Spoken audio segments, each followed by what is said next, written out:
From CCP comes an exciting new Godzilla GMK sculpt. Scheduled for release at the end of May 2024, these figures are available for pre-order now. So about 2 months ago, I had seen an image online of an unpainted prototype of this mold, I think in just an unpainted black vinyl, and it looked pretty cool, but there was no information about when the GMK sculpt was going to come out from CCP, but I guess now it is official. We have here two versions of this sculpt, a more screen-accurate version, and then, of course, one of CCP's favorite colorways that they like to do is this sort of icy, translucent blue look. So I figured it was worth taking a look at both. We'll start first with this more screen-accurate colorway. In terms of the paint scheme, we have a very simplistic paint scheme here. Majority black figure, with then some highlights with gray and white, and a little bit of red in the mouth. So not much to say in terms of the paint. But there's something about the simplicity with this colorway that really spoke to me. I think it lets the sculpt do a lot of the talking here. Again, I really love the wide stance of this character in this sculpt. I think CCP really nailed the look of GMK Godzilla. And that's one of these things where I love the GMK design, and I always forget how much I do until I see a toy version of it. I'm like, you know what? Yes, I actually do love the GMK design a lot. I don't know where it would fall, if it would be like in a top 5 or top 10 for me. It's definitely one of my favorites, but I do not have a lot of GMK in my collection at all.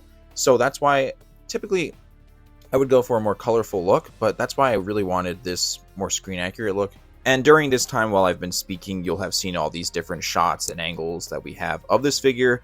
We basically have like a full 360 of it, so you can get a full sense of what he'll look like. At certain angles, he certainly looks like he has like a crunch going on, which looks really cool. Kind of a hunched look. Very angry, of course. So, like I said, they captured that GMK look very well. Not too much to say outside of that for this colorway, so let's move on to this wonderful clear blue version here. Now, this is the epitome of what Sofubi toys are. We just looked at a more simplistic, screen-accurate look, and then in total contrast, we have this insanely bright-colored version of the same character. This is why I love Sofubi toys. This is why I love Godzilla collecting. This is why I have my channel.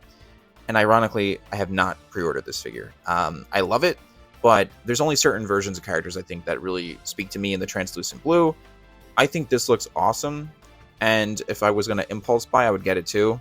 But I will wait out for perhaps another color scheme that's going to come out inevitably, probably not that far from now, because we know how CCP rolls at this point. They do many color releases for each of their figures pretty rapidly, so I wouldn't be surprised if even a month from now, at the time of this recording, we have maybe 2 more versions of this sculpt in different colors. But anyway, enough rambling. Let's take a closer look at this version of the figure here.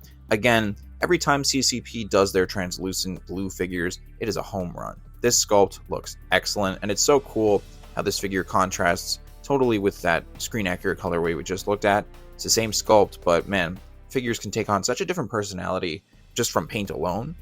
One of my favorite elements of this color scheme is how the blue kind of tapers off near the edges of the figure. So by the snout, the hands, the feet, the edge of the tail, and the edge of the dorsal plates, the blue is no longer present. So you either have the clear vinyl or basically white, I guess in the case of the dorsals here.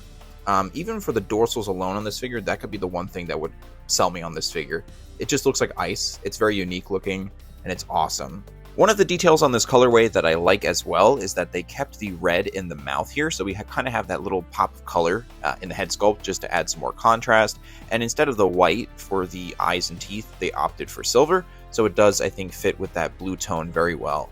And even in these promotional images here, you can see how the light is bouncing off of the translucent vinyl and the blue, the translucent sprays here. This is why I love translucent figures.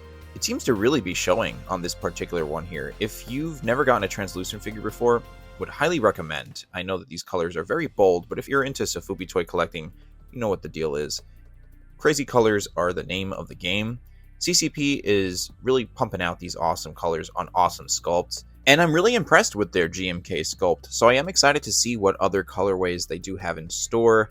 I guess we can expect probably a translucent pink at some point, and maybe some other variations of solid colors, but I'm here for it. I would like at least one colorful version of this sculpt. I already have the screen accurate one pre-ordered, but I am curious to know what you guys think about these figures. Are you getting one, both? Are there other colors that you're keeping an eye out for that you want to hold out for? Leave your comments below. This is going to be it for the video, keeping it quick and short.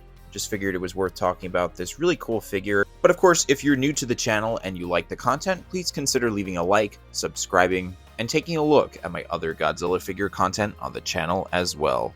Lastly, thank you very much for watching, and have a good one.